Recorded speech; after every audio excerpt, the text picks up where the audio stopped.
pretty much heading into the early hours of the morning on the Derwent River, and behind me, probably can't quite see in the dark, is Andu Comanche, properly arced up. It's not a particularly heavy breeze, it's incredibly warm, most unusually so here in Hobart.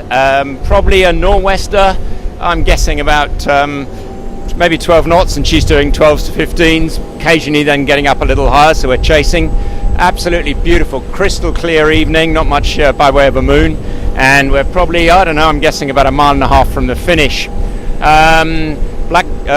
Behind her is Law Connect, about, I think last time I looked, about 6 nautical miles behind, and going well, and behind her Blackjack, and then some distance further back Wild Oats, Hamilton Island Wild Oats. Needless to say, a big crowd out for Andu Comanche after all of this season, particularly since she's been back in Australia. She's been getting some astonishing results, and you'd have to say that probably looking at it with the 2 wide boats likely to be first and second, the likelihood is that it was going to be a sort of a beamy wide boat race, just enough in it for them, the 2 skinnier boats following behind. You can sort of see her now there with probably a full J1, nice angle of heel, about 15 to 20 knots, scooting along, nice flat water, beautiful warm evening, lovely way to finish the race.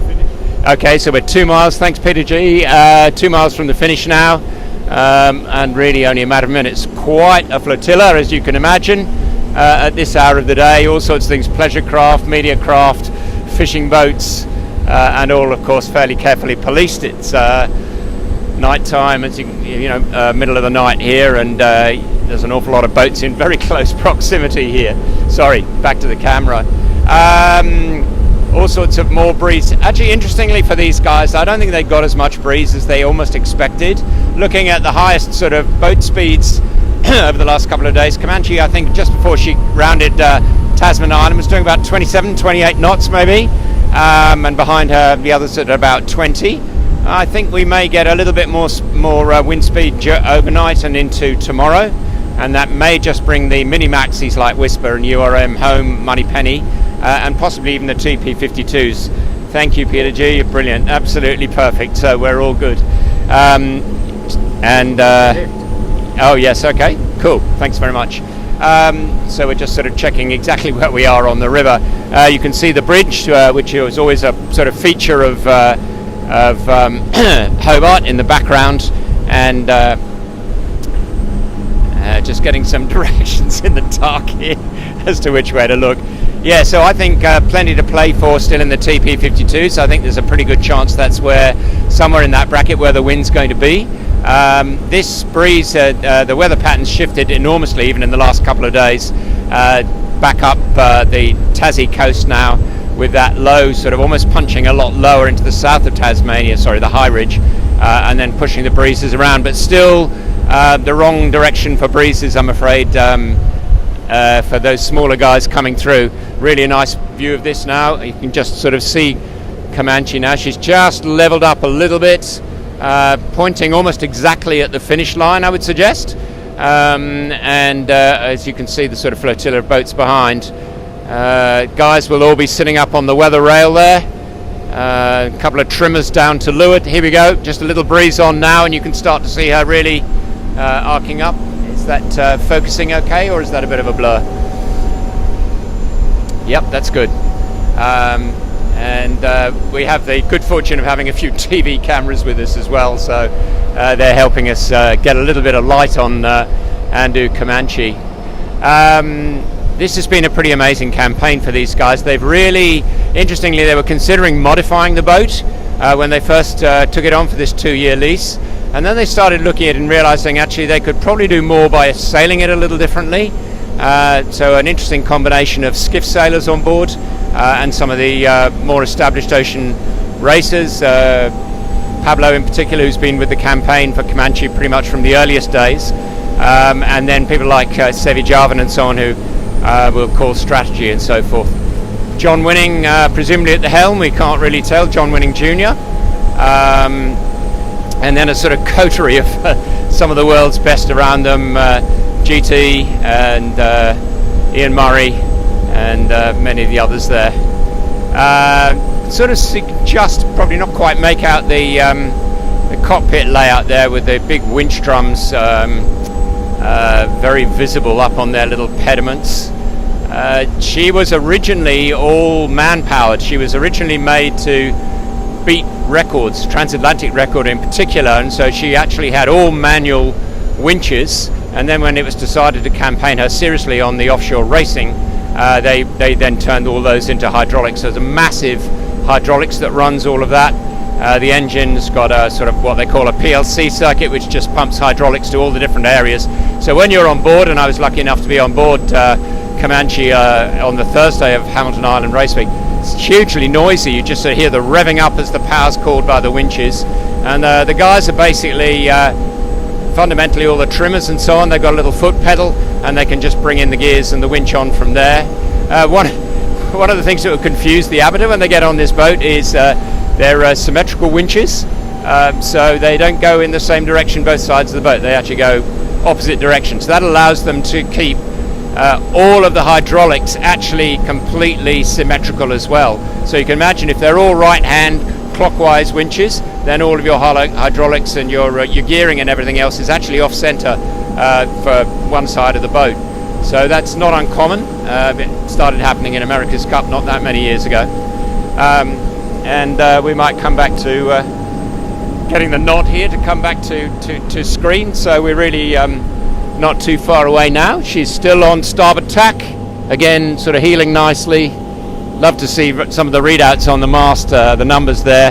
Performance on this thing, even in this sort of breeze, is fine. Pretty much as long, I think Ian Murray was saying, as long as she's got more than 9 knots, she's basically able to rock up onto that leeward, onto the leeward side of the hull, and get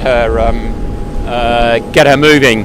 That wetted surface is really the big thing, so that's what she's got to do. And you can almost see even in this light, she's basically got to be having an angle of somewhere between 15 and 20 degrees of heel.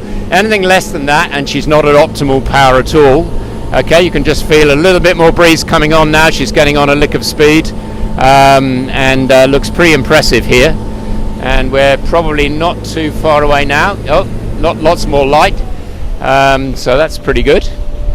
And you can see there's crew on board with us, film camera, TV camera, and local press as well, some of the yachting regulars like ourselves. So what's in prospect? She'll be in. There was a protest. We think it was against blackjack. We're not sure. It was lodged pretty much as they left the harbour, possibly for an incident on the harbour mark, possibly an issue about room at the mark. Not sure. There were no specifics to that, so we really don't know for sure until they land. But you'd have to say if blackjack's 2 boats behind and possibly something in the region of 12 nautical miles behind, and Comanche's looking like she's win, there's a very good chance that protest will be dropped. Seems a little point perhaps in pursuing that at this point if Comanche's going to take the finish, as she clearly is. And now you can't quite see, but up ahead of us on the boat you can just see the Constitution dock.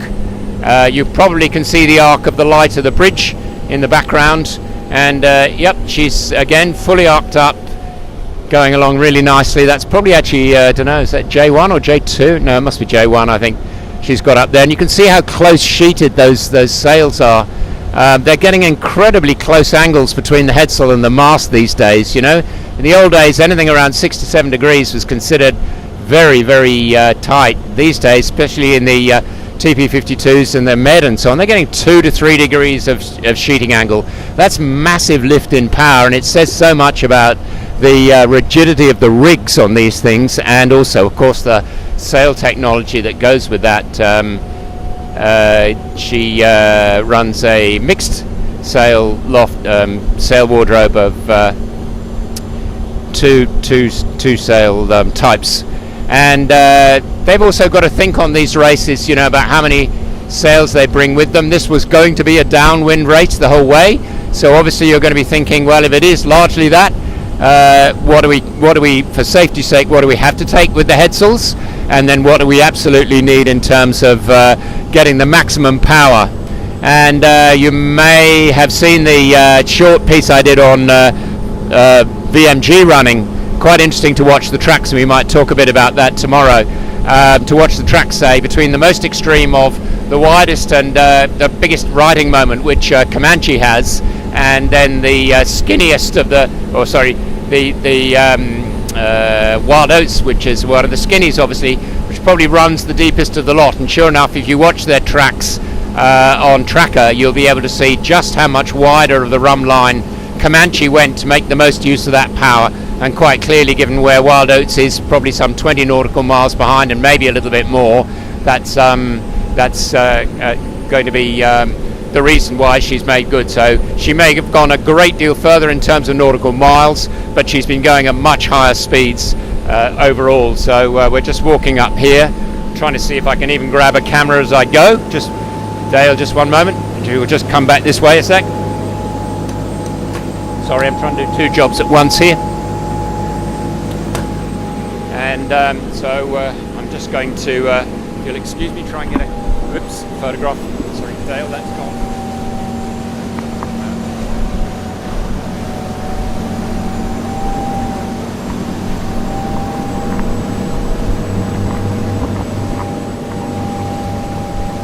Hoping you're still with us.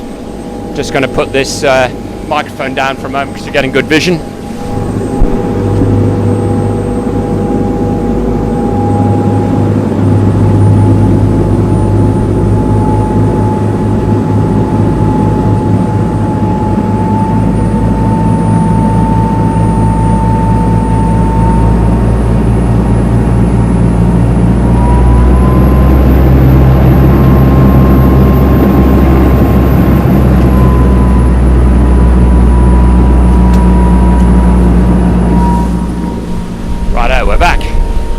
Still's photography duty's over for now. It's a beautiful starlit sky as well. Really exceptional. We've been down here about 16 odd years, probably more, covering this race, and I do not remember an evening quite as warm and balmy as this one. Plenty of lovely warm days, but literally t-shirt weather for a finish, most unusual. And also, I suppose, if you look at the averages, pretty unusual to be watching a Supermaxi going this speed up to the finish line in the Derwent. Which is notorious, of course, for its nighttime close down, but I think that's symptomatic of this weather pattern of these big northerly streams which are persisting at the moment. And you can see the size of the cruisers, the flybridge just sort of literally coming past us now with a whole bunch of crew, a whole bunch of cameramen on the front of it. And yeah, we're doing a good steady 15 plus knots, I would say, to the finish line, and I think this is the finish line coming up here. I can just see the little light on it. So you may just hear the horn in a moment, or the gun. She's going full tilt, starboard tack, straight at it, and she's just about to get the bow past the nose, and there she goes. That's it. That's the finish of the race. Well done, the winning family. We've gone off air. We've gone off air? Yep. Okay. Are you okay like that? Okay, I've now gone back on again, so who knows? Sorry? Am I on again? Yes. Okay, I'm on again. Okay, so as soon as she sits upright, of course, you can see she was called the aircraft carrier for a very good reason. You can see that massive stern in the background here. We're just going to come up reasonably close, and all the flotillas sort of moving around her. We'll get a bit more light on her as well. I'm going to see if I can just get another photograph. Lots of shaking of hands and hugs and so on. A pretty spectacular win. Just one moment.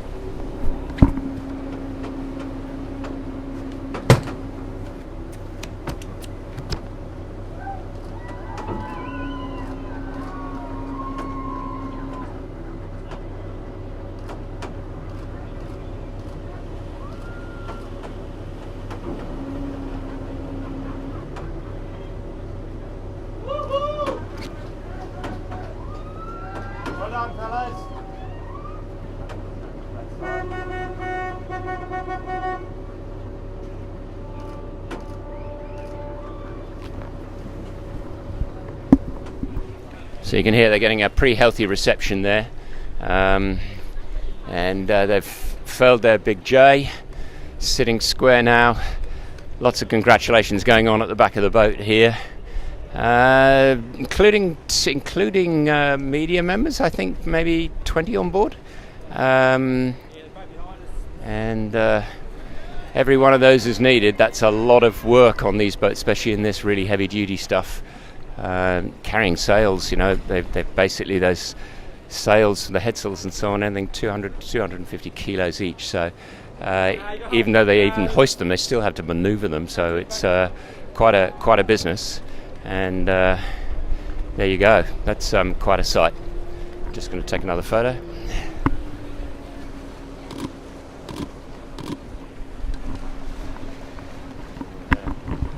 The big AC 007. 007 seems to be popular. Moneypenny has that on as well. We're coming around the other side now, I think, just to go and see if we can get a clearer picture of the crew. See that mighty bowsprit on the front there. The fastest and really the most powerful 100-footer around, really. And arrived, I think, 2015 when she came to do Hobart, and the record winner in 2017. 1 day, 9 hours, 15 minutes. This one a few hours outside that, but still a pretty impressive run.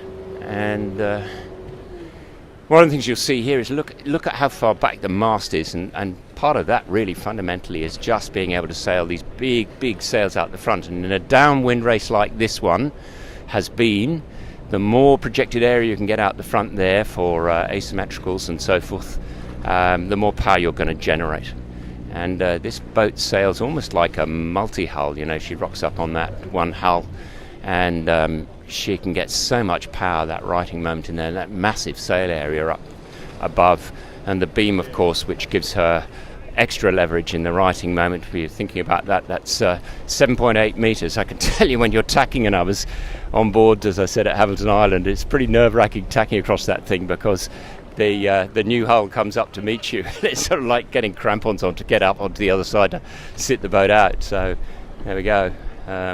So the guys are just organising themselves now before they go into the dock.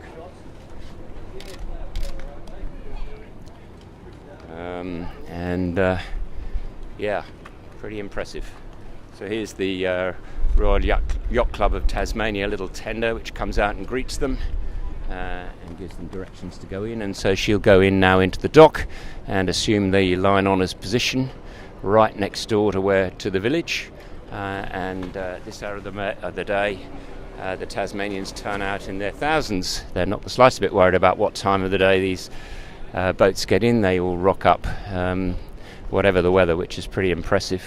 That's one of the wonderful things about yachting in Australia, is actually how much public access there is to these events like this. You go to many parts in Europe, it's private areas, and you can't get onto docks and so forth. Well, here people can basically mix with all of the crew, see them close up when they get into the dock, hear all the presentations and so on, and that's fantastic. And I think that's reflected too in Sydney, with the ability for the public to get down onto the dock at the Cruising Yacht Club. Okay, we're going to wrap. I think we're going to head in.